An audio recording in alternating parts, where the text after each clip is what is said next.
Wakil Gubernur Aceh Haji Fadlullah bersama Wali Kota Banda Aceh meninjau langsung pameran inovasi karya siswa sekolah menengah usai memimpin upacara peringatan Hari Pendidikan Nasional tahun 2025 di halaman kantor Gubernur Aceh pada Jumat 2 Mei 2025.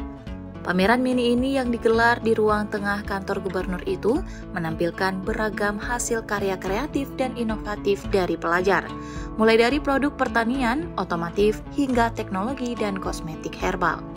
Dalam kesempatan tersebut, Wakil Gubernur mengapresiasi semangat dan juga kreativitas para siswa. Ia menyebut inovasi yang ditampilkan adalah cermin kemajuan pendidikan di Aceh. Fadlullah mengatakan ia bangga melihat langsung hasil karya siswa-siswi yang luar biasa.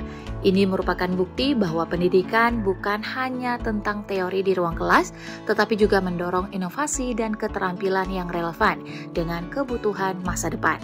Wakil Gubernur juga menegaskan bahwa pemerintah akan terus mendorong lahirnya inovasi dari lingkungan sekolah melalui dukungan sarana, pelatihan, dan sinergi dengan dunia industri.